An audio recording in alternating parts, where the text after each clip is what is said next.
Hey, my people, it don't happen. No, wait till we dey here. Say Gumi is now on the run. Bandit sympathizer. Abi their chairman, abi their president. When they always dey speak for them.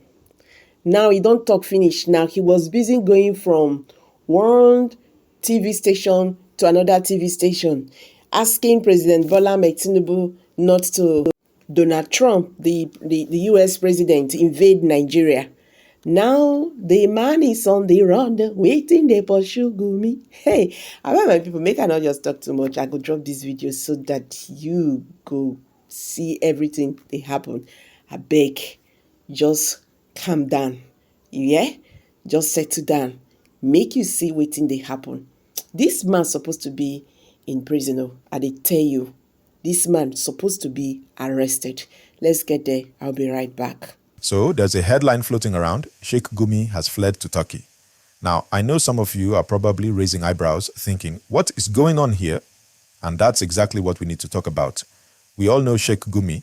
He's one of the most influential religious figures in northern Nigeria. Gumi, who used to be an army captain and is now an Islamic scholar, has been at the center of a lot of attention. For years, he's been urging for negotiations between the Nigerian government and armed groups like bandits and insurgents in the region. His opinions are controversial, and let me tell you, they've sparked a lot of debates. Some people see him as a peacemaker, others as someone who might be too close to the groups that are causing chaos in the country. Now, the big news is that apparently Gumi has fled to Turkey. But hold on a second. Before we go full throttle, let's clear something up. This news is not confirmed yet. It's still a rumor, a report from social media that has yet to be backed by solid sources. No reliable mainstream news outlet has come out to say, yes, Gumi is in Turkey. So, we need to treat this information with caution. You know how quickly things can get twisted in the media, especially when it comes to high-profile figures. But let's think about why this rumor has even come up. Could Gumi really have left Nigeria? If he did, there are a few possible reasons. First, Gumi's been walking a thin line between the government and armed groups for a long time now. He's been trying to broker peace, asking for dialogue instead of military force. And some people are uncomfortable with the idea of a religious leader talking to bandits. To be honest, that has caused some tension. He's been criticized by many who think his actions are making things worse. But on the other hand, he has his supporters, especially those who want to see an end to violence and bloodshed in the north. Now imagine this. Gumi is under pressure, both from the government and from the people who don't like his views. There might be a point where he feels like, okay, this situation is getting too hot for me. And what does he do? He heads out to Turkey, a country that's often seen as a safe place for people who want to escape from a political or security pressure. It's not uncommon for people facing tough times in their home country to seek refuge or simply take a break in another nation. Turkey, with its strategic position and relatively stable environment, could be a good place to lay low for a while. But let's take a step back and ask, why Turkey? Why would a figure like Gumi choose Turkey over, say, the UK or the UAE? Well, Turkey has always been a place where a lot of Nigerians have gone for religious studies, business, and even personal reasons. It's a place with strong ties to the Muslim world, and it's a country that balances political stability with a bit of flexibility. If Gumi needed a place to rest or regroup, Turkey could offer that without much scrutiny from his critics back home.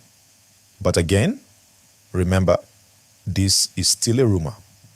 We are only speculating about why he would leave and where he could be. What we do know, however, is that if Gumi really did leave, it could have some serious implications. For one, his influence on the situation in northern Nigeria could change. He's been a key figure in the push for dialogue with bandits and other armed groups, and if he's out of the picture, it might slow down any progress on peace talks. The government, of course, might be thrilled to see him go, but the people who believe in his methods may feel like they've lost a crucial ally in trying to end the violence. Now, here's the thing. If this rumor is true, it's going to raise some serious questions. What happens to Gumi's role in all of this? Does he just drop off the map and stop being a public figure? Or does he continue to play a role from abroad? It's also possible that he doesn't even stay in Turkey for long. Maybe it's just a temporary thing. Maybe he's taking a break, and after things cool down, he'll come back to continue his work. But for now, we don't know. There's a lot of uncertainty surrounding this story. And let's talk about how the public is reacting to this.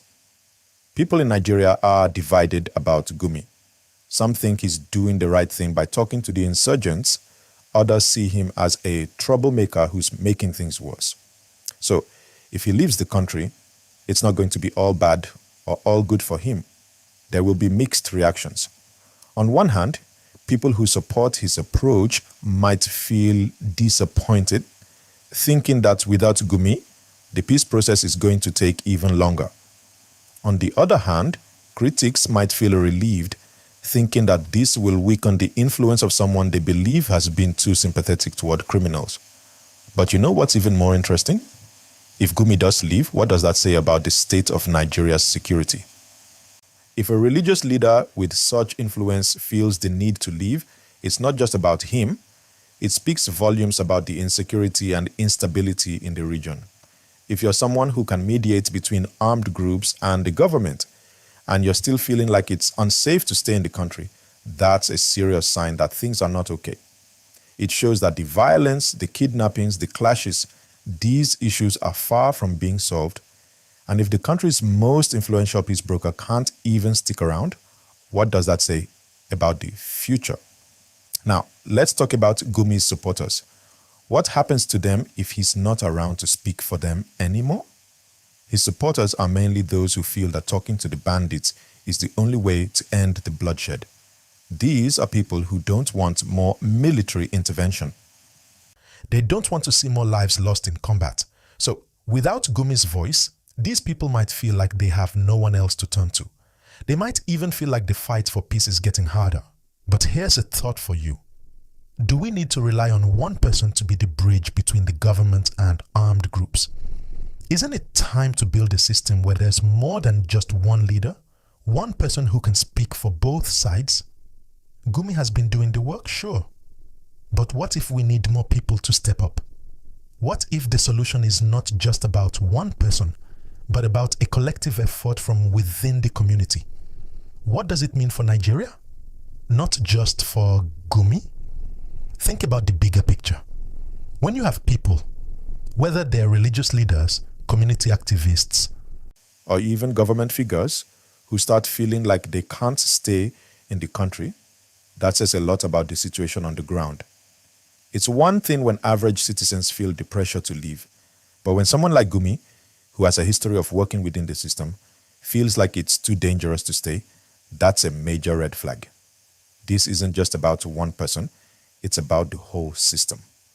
Gumi might be a target, but his departure could signal something bigger.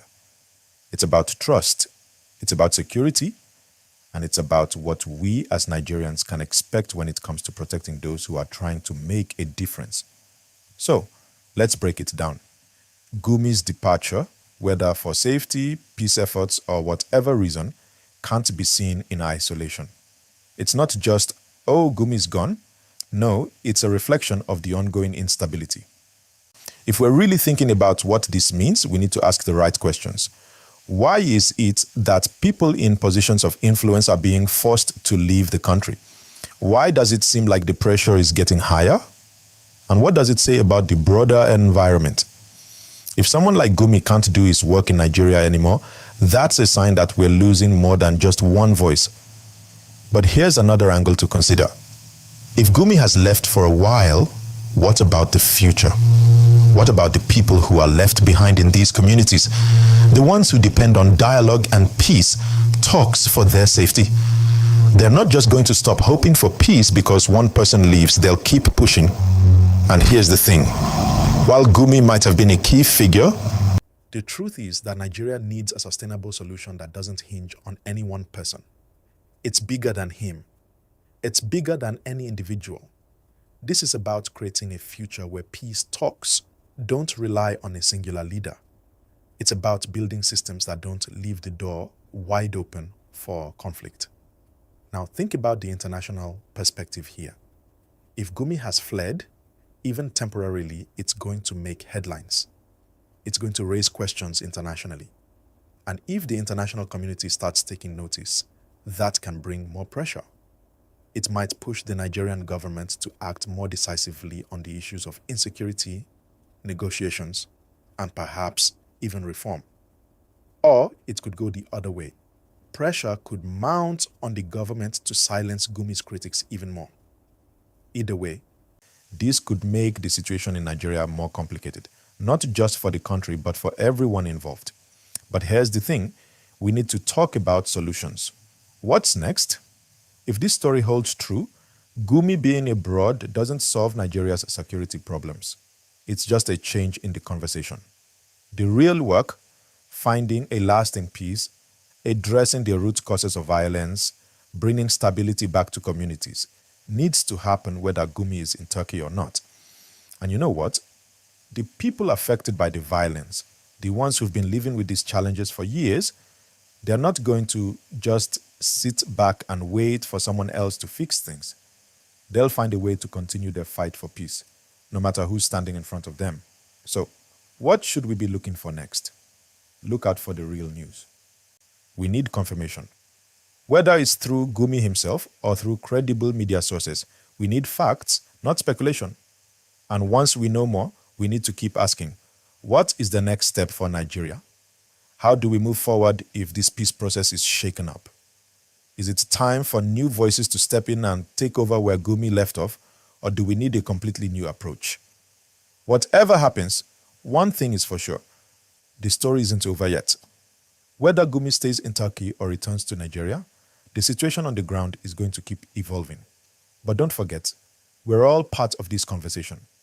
If you want to know more about the future of peace talks in Nigeria, about the people who are working for change, and what steps might come next, don't forget to like this video, share it with your friends, and subscribe.